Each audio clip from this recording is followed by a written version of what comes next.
a Heroes Welcome podcast.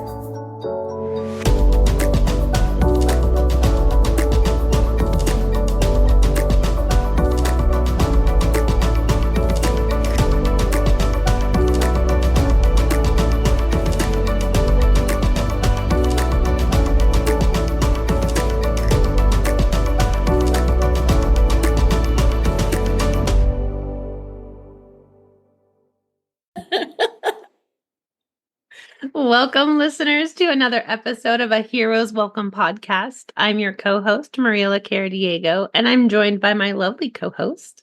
That's me, the lovely Liliana Balan. That's right, I'm owning it this morning, and we are here with the fabulous Jacqueline.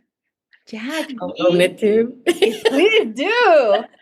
How would you want to introduce yourself for whoever is out there that they don't know about you, which is kind of hard to believe, but how would you want to introduce yourself for whoever does not know about you? Well, I'm a human. I live in Florida, Central Florida. I have 2 kids and now 2 dogs. I really love my family, especially my kids. I'm here with my daughter today working. So one of my big passions is play therapy. So I'm a mental health counselor and I'm a play therapist. And also I love working with people that are in pain. So I'm a trauma therapist. So I specialize in EMDR therapy. That's a type of therapy that really helps people just integrate their psychological trauma, like our digestive system digests food. It's pretty amazing how it works. It works with kids. I love nature. I love reading. I'm getting better at writing. I thought I loved writing till I was writing a book, and I was like, this is kind of hard. So I'm a risk taker. And I love the sunrise. I think that's probably the most important things about me so far. Love it. So for anyone who's out there, if you follow Jackie on social media, she will post videos of Florida with sunrise, and they're so gorgeous. It's like mindfulness in that moment for all of us who follow you. Oh gosh, that's great to think about. It's so pretty. It's hard not to share it. Mm-hmm. And before we start with the topic, for everyone who's listening there, Jackie got recognized by EMDRIA this year. Do you want to tell them your award? Yeah. Oh my goodness. I feel so honored. And it's interesting. I was a little surprised because I feel like people have helped me so much. And I got recognized through the EMDRIA Advocacy Award for helping others, specifically BIPOC communities, and being able to help people get consultation and training and just have access to resources and credentialing that they wouldn't have otherwise. So to get that, I was like, oh my goodness, I literally cried because it's like the most special thing to have somebody say those nice things about me. But it's interesting, people have done that for me. So it really didn't seem like I was doing intentionally as much as it seems like the whole EMDR community has this vibe of where we just help each other out. And I just felt like another one of the helpers. So to get that was like, wow. You are deserving of, and thank you. Thank you for helping our community. So Jackie, what is it that we're going to be talking about this morning? Well, for years, I've worked as a play therapist, and I know that play, and I knew right from the beginning, that's why I wanted to be a play therapist. I knew that play had this capacity to heal children that otherwise wouldn't be able to get the mental health support. But I never really knew why play was healing. I knew what it helped with, but why is it helpful? So I dug into the neuroscience of it, and I found myself saying the same phrase over and over again in consultation and therapy as consultation and supervision. Play is the therapy. Because play, I mean, I think a lot of times, especially before people even go into the field of mental health, they think, well, play is just a way to get a child to talk, just to help them to feel comfortable so they can work on what they need to work on. But in reality, it truly is the therapy, and it works with all ages, from little bitty baby all the way up until you die, really. The brain is neuroplastic. So I'd like to talk about how play is the therapy when we're working with kids and families, and even I use it in my couples work, because I think our tendency, and this kind of like my main foundation, our tendency is to think, well, I need to do something, I need to give something. And as a teacher, I used to be a teacher, the big thing was, I need a good worksheet, or I need something for them to do. When in reality, it is this shared experience of play, this togetherness, this being authentic helps the nervous system to get on track. It's how we're wired. So it's like, Yes. that's just what I like. And it's not always fun, but it's therapeutic. I love No, that. but I love, what do you think, Maria? Because I love where you went in, which is the three of us are registered play therapist supervisors, right? Yes. And And we good believe company. in play. We truly do. But you just hit the nail when you said, I knew that play therapy had the capacity to heal, but I didn't understood why. Yeah. And it's funny because in our field, they have spent so much money loving. Why is it important? Is it okay if I say loving? Because that's exactly what it is. There's a whole book about it. Right. And all of us have read it, right? Yeah. The tenets of play therapy. Yet it doesn't make sense. How do we sell it? We memorize, Yeah. but we don't truly understand. So I love that you went there. Yeah. Which is how do we integrate it so that when we're talking, we're so passionate about it because we understand from the part of the brain. Yeah. When you said, how do we sell it? That's like where it really hit home, because I was like, well, I don't know how to explain this to parents. I just know that it helps. It helps. And that's not enough. I promise you this is going to help. But why are you playing? This is a lot of time, a lot of money. They're having some big behaviors. They're in pain. Why are you playing? I'm like, oh, but it helps. That's not enough answer. Like, what's happening?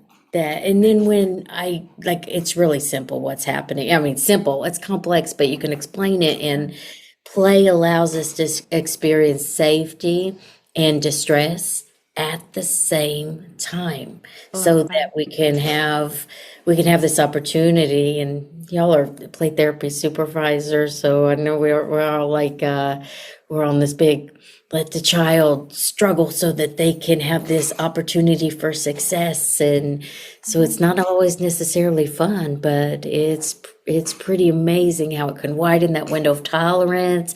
It can help people express things that otherwise would be expressible. It can help us connect with people in ways that's otherwise inaccessible, just because it's too raw, and sometimes it's too buried. It could be like, some kind of, you think of trauma can happen when we are dissociated because things were just too much. Maybe we just went into this hyperarousal, then this equivalent of the emotional breaker blew in the nervous system and shut down to hypoarousal.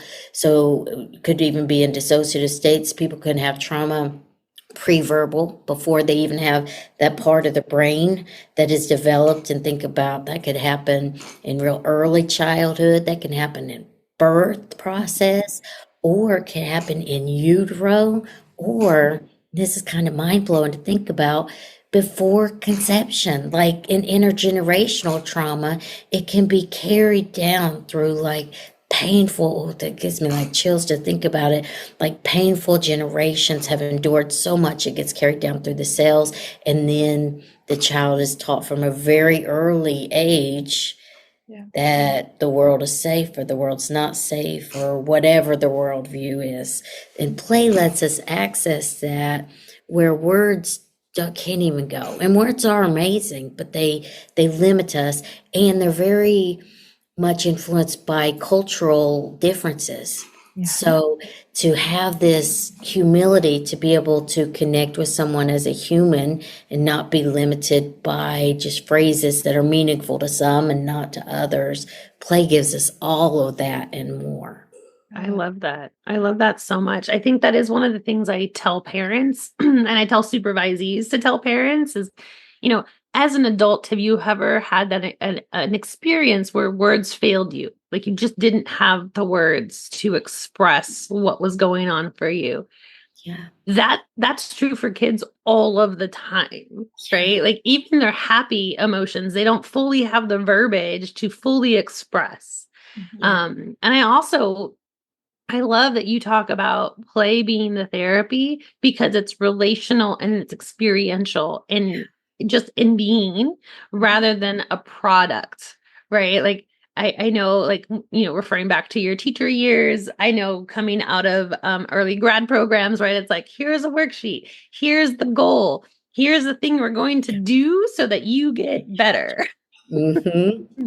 Well, And now we're play talking feels about so different. systems, right? The system. I also love that, by the way, Maria, when Jackie was talking about it feels like I need to do something.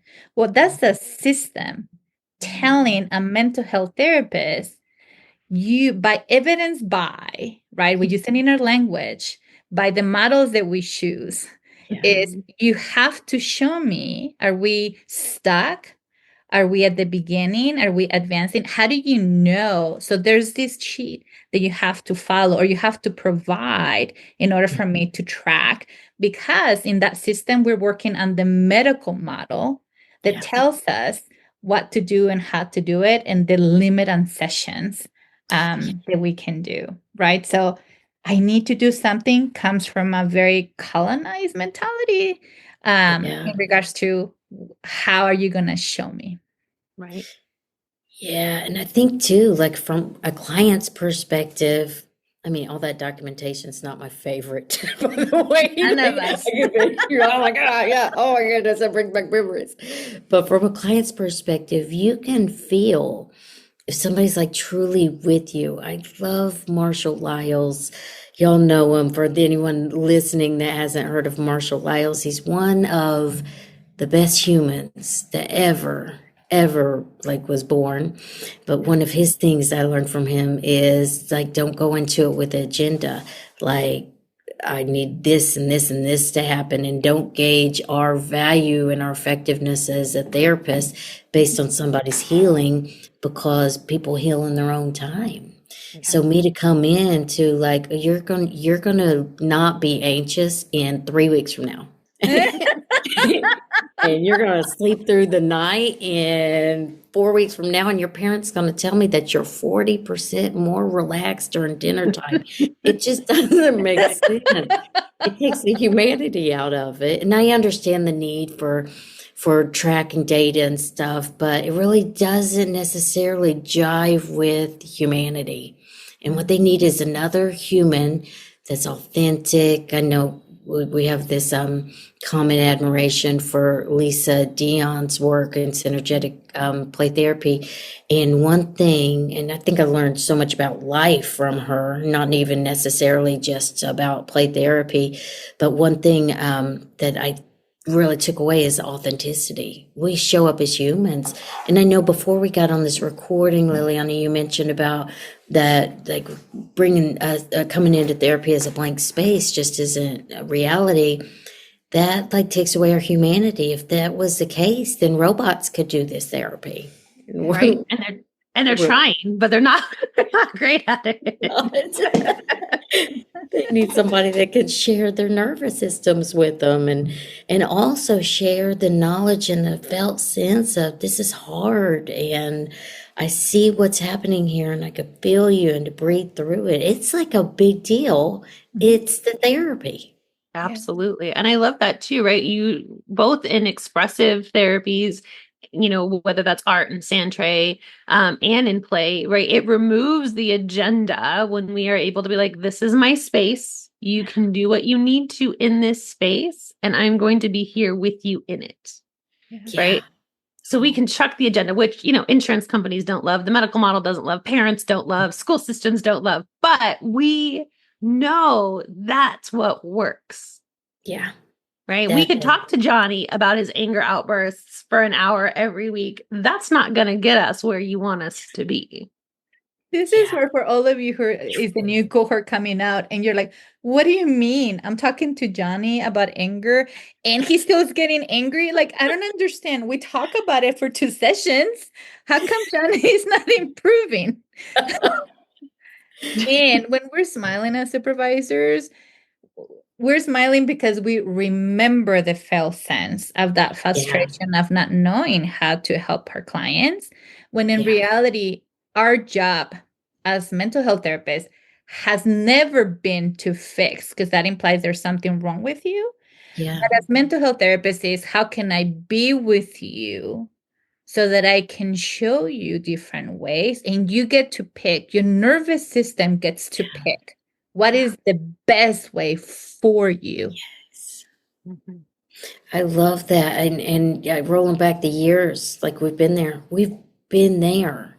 That's a scary place, and it's a reality that a workbook feels like a lifeline. It's Yes. like I'm with this 14-year-old and I am so nervous. I have all these worksheets. It's just gonna be right here for me.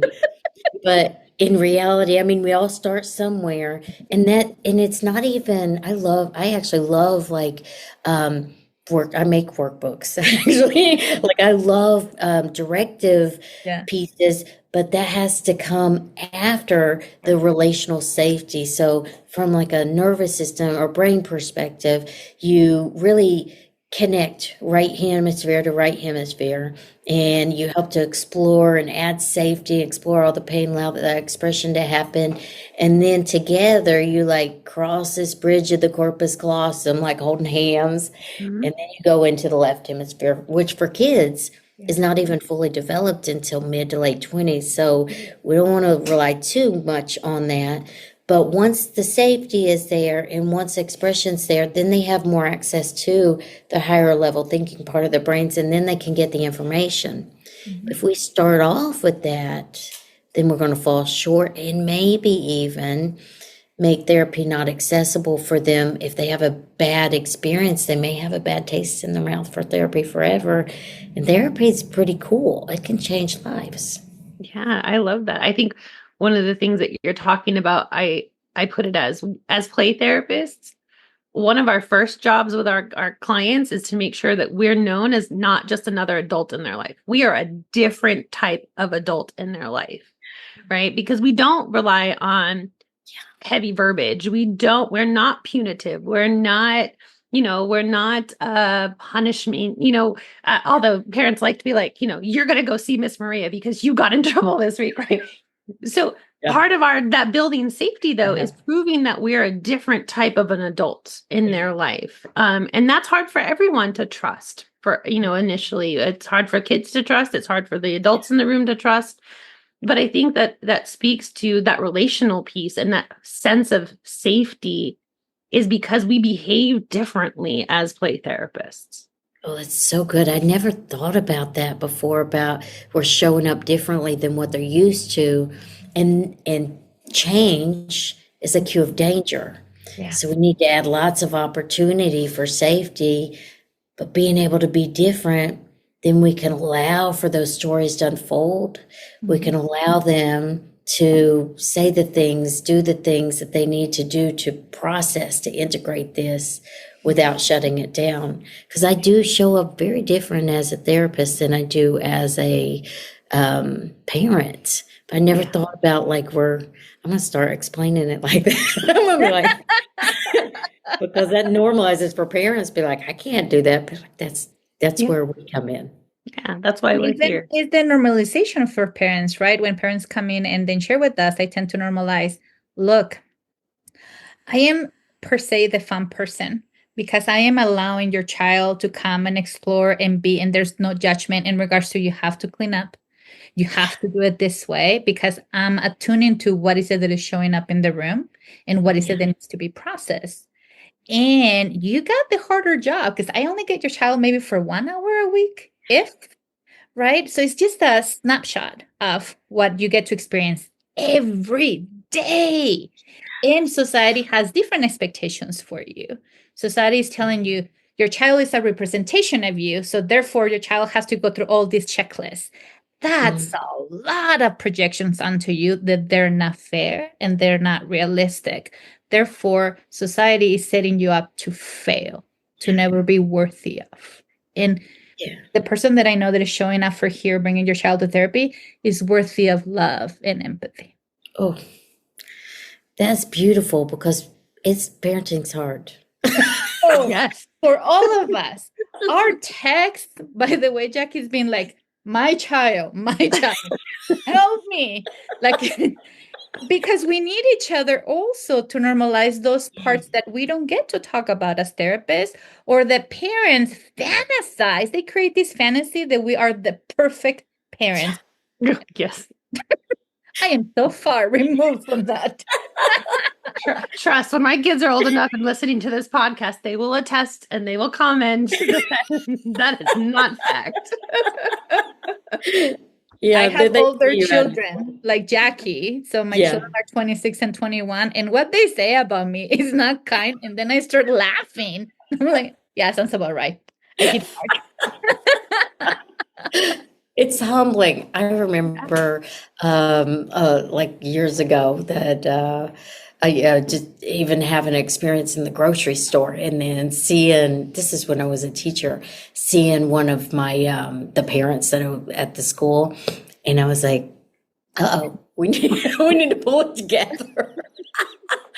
Let's turn around. And there was this almost like, and I think this really speaks to how it is before we normalize the humanity in it, that like we're people too, but that's what makes us effective. That's what makes us so good. Yeah. We're flawed. We have imperfections, and celebrate those instead of squishing them out. But it is when somebody sees you in the grocery store and it's like, oh, there's Mrs. Jones. Uh-oh. We were just in a meeting talking about how to help her kid not do the same thing that I'm struggling with right at this very moment. I don't know about all of you. I was going to say, but I remember one time in Target, I saw a parent, I was like, me too, girl, me. I was like, I have two choices. I can go into shame. What am I modeling with that? Yeah. Or I can go into like, oh yeah, me too. You have any ideas in this moment? Because right now I'm just a parent. So normalizing it, right? Because I love the conversation that we're having, which is one, play is what is healing for any individual. Jackie, you're saying not only from childhood to when we die, but it's also the ability to, can I attune with you? Can I make sense of for you? And can I show you a different way that we can co-regulate together while you're expressing what you need? Because I want to honor that. And I want to model how can you advocate for your needs and for the way that you regulate. I will not project onto you how you should regulate. There's many systems doing that already. Yeah, because that leads to inadequacy. I'm not good enough. And I think play really just embeds that felt sense of I matter, I'm worthy, I'm good enough, I'm worth spending time with, I'm likable, I'm lovable. It's a unique experience, the way that we play with these people. I would even do it with my couples and adults. Oh, yeah. Oh, I love doing play therapy with couples and family systems. That's so fun. Because it initially makes, especially like older teens and up, right? Adults, couples, families, it makes everyone really uncomfortable. And I'm like, this is where I get to do the work, right? Like, you're not going to be comfortable in here. And that lets me get in. But Jackie, we started this conversation too about talking like, how do we tell parents, how do we tell bigger systems why, the why behind what we do? How do we, because like we're talking about like generational traumas, right? We were talking like even on the cellular level, because we can't sit there and say in this 55 minutes, I'm holding space for not only what they've experienced in their little lives, but also the generational trauma. My brain has mirror neurons turned on. And so it's actively creating safety for your kiddo. I am following, I am tracking, I am relaying that they're important and what they're like. We can't say all of this. Like, what did she just say?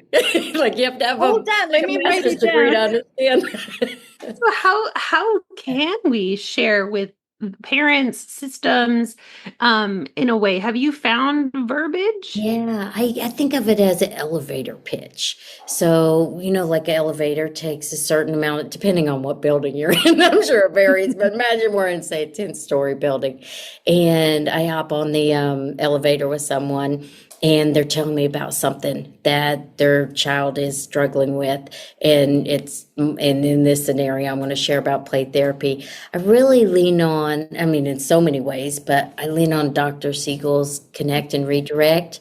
So I take in what they're needing, or really just connect in what they're experiencing, some empathic, like, oh, so you said like it's hard to even get your child up to go to school, and there's some big behavior. Oh gosh, it does sound frustrating. You know what? I want to tell you about a type of therapy that allows, and I listen to what they've kind of in this elevator pitch scenario, whatever they've tried, and they feel felt, they feel heard, and then I'll offer it to their left hemisphere. There's this type of therapy. It's play therapy, and it's a therapy that helps us go way beyond words. It helps to recalibrate the nervous system. It widens the window of tolerance. And one big way that we do that is allow an opportunity to express that bypasses people's limits of what can and can't be done. So there's opportunities to express in ways that otherwise wouldn't even be available to them. And sometimes with kids, it allows us to access what's inaccessible through words because of brain development. And then I slip into many of my clients say that it's like they can see their child, sometimes for the first time, because the behavior gets in the way of life and quality of life, because they're adaptations for survival. Really, there's a function. And I do say it more eloquently than that but it's this organic flow of connect. This is what you're experiencing. I see you, I feel you, I hear you. Hey, let me tell you about this cool thing that can help. And this is what it is. And this is what some other clients say. And then just allow for their response. I love that. I love that because it's the same path, right? It's the same process that we do with the clients in our room. Yeah, not barreling in with solutions before you know the problem. That'd be like me driving up with my car, and it's like bang, bang, bang. And they're like, "Oh, you need new tires, you need transmission." I'm like, "Hold on, let's lift the hood and see what's going on first before we start like getting all these plans. That's going to cost time, money, and all these resources." I know kids aren't cars, and it's not that simple, but we don't want to barrel in with like every kid that has trouble sleeping through the night needs intervention A, B, and C. They need some human connection. They need safety added and a human to just really conceptualize their case with as much of a clear clinical picture, including interactivity where they can feel in their nervous system. We can kind of feel what it's like to be that kid. Lisa Dion says, and this is when I asked her a question one time about like a lot of times we work with adoptees and we don't have history. And it can seem really difficult to work with someone and you don't know their early childhood history. And she's like, in all actuality, in play therapy, specifically synergetic play therapy is what she's created that we love, is amazing. The child hands you the world. Like you can feel what it's like to be them, and that informs you where to go next. So I think important to our field is to continuously just keep on learning, exploring, connect with those that inspire you. And it's not necessarily that one therapy type of, there are many types of play therapy, not one that's better than another. You align with what's authentic to you. And then you can show up authentically. So some therapists are more prescriptive in nature, and some are very non-directive. I consider myself a little towards non-directive, but not a purist. Yeah. So I think that piece of just being able to truly be aware that we're humans and we have value just because we can show up in a very say unconditional positive regard is one of the terms we learn in grad school. It's like they can be who they are to certain limit. Another thing Lisa Dion teaches is boundaries are really about the therapist, about how much can we allow before we don't feel safe or it doesn't feel like it's okay. I feel like it's a big commercial for Lisa, but I love her. She's like, I've learned so much about the nervous system and play therapy from her. And then just studying like Dr. Siegel, reading Alan Shore's books and, Porges' polyvagal theory and all of these, Dr. Perry's looking at it all from piecing together what seems to align with how I show up. And it works. You see people heal from big things. Yeah. And I think we will end up, because I was like, oh my God. And we can keep going, right? Which I hope that you come back and talk to us, continue talking to us and to our listeners, Jackie. But I think what we're suggesting is play is healing. Yeah. As therapists are coming into this field, you will be pressured by systems to be a purist, to focus on checklists, to focus on evidence-based, to focus on, and that's just noise. It is helpful for you to be aware, but it's just noise.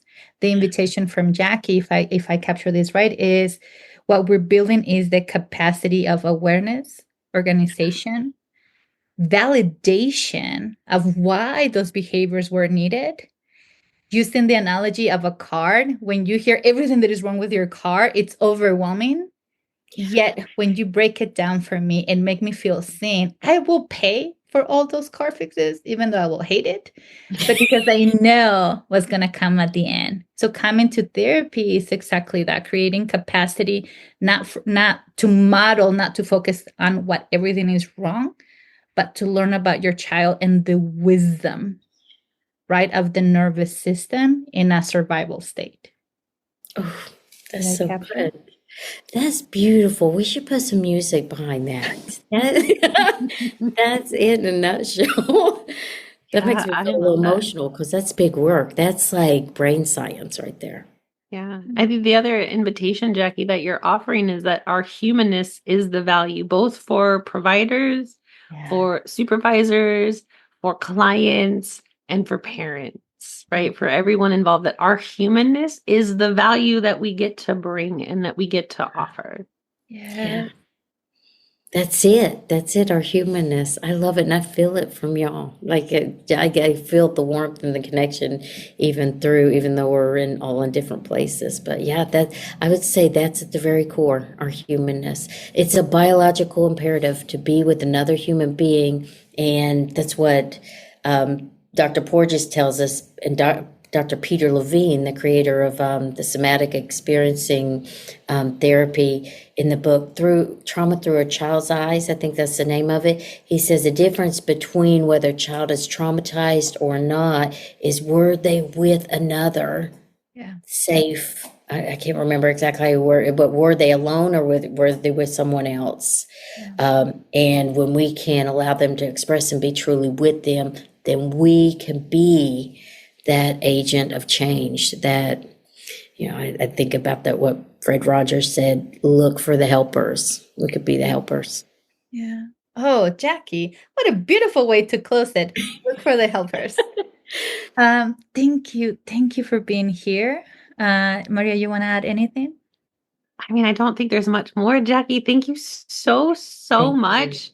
I know you're also like in the midst of hurricane cleanup. So for you to take the time to still meet with us and to share with our listeners these little gems of knowledge, I think is so wonderful and so kind of you. And I hope you come back. I think we have more to talk about.